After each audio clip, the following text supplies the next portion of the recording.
National 5 Maths, Practice Paper G, Paper 1. Now in question 10 we've got a vectors question, and what we're being asked to do is to express PS in terms of A and B. So PS is this vector from P to S.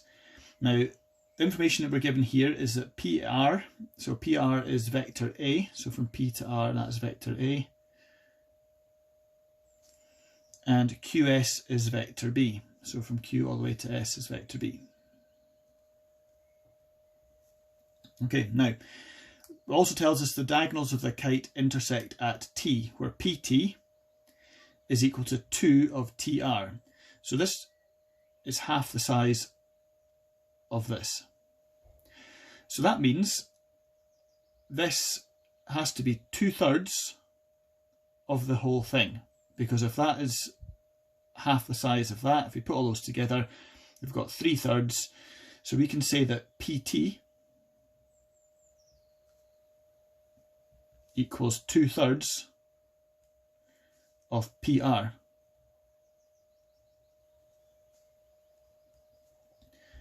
Now we know that PR is vector A, so that is going to be 2/3 of A. Now we're wanting to find out what vector PS is, so from P to S I can go down here and then along here. So to go down here, that is 2/3 of A, and then I have to go along here from T to S. Well, I know that Q to S is vector B, so QS is vector B. It tells us that below anyway. TS is half of that. TS equals a half of B. So overall, to get from P to S, we've got to go down here, that's 2/3 of A, plus a half of B. So PS 2/3 of A plus a half B.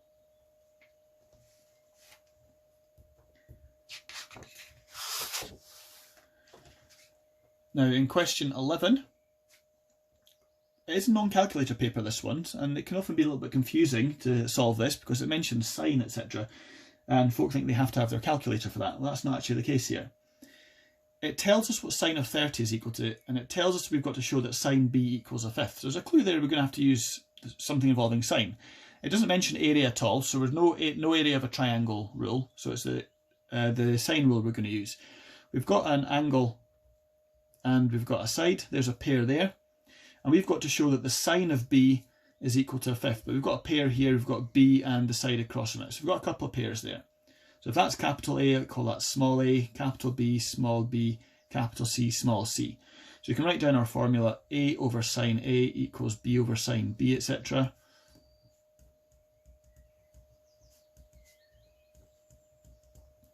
And then we can sub in all the information that we know.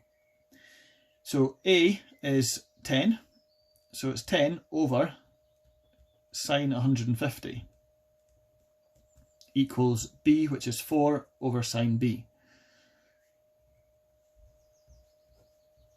Now sine B is the thing that we want to actually figure out what that is, what that actually is equal to. We don't have angle C, we don't have side C, so that's no good to us, so we can just scrap that. Now we can cross multiply here, so we can have 10 times sine B equals 4 sine 150. Now it doesn't tell us in the question anywhere what sine of 150 is. It tells us what sine of 30 is equal to. Now if you think back to your trig graphs, you can think of a sine graph. It's crossing there at 180. Sine of 30 is going to be around about there. Now it's symmetrical, remember. If you just ignore that part of the graph there, just look at that first maximum, it's kind of it is symmetrical about there. So if you're 30 degrees away from 0, and that is equal to a half, so there's a half there, it's also equal to a half at this point here.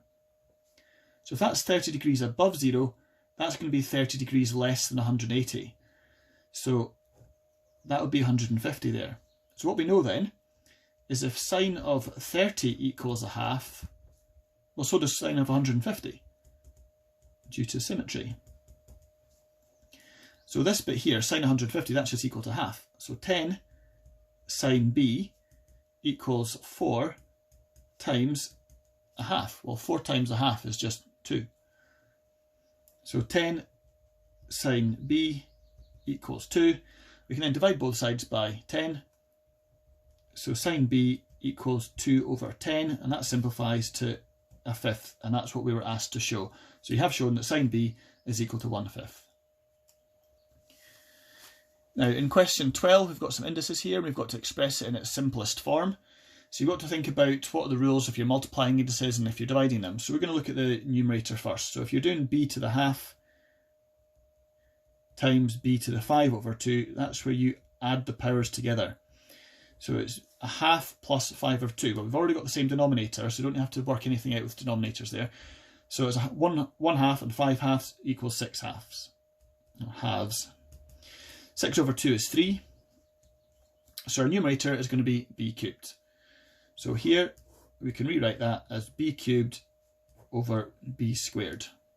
Well, when you're dividing, you subtract the powers. So it's b to the power of 3 subtract 2, which is b to the power of 1.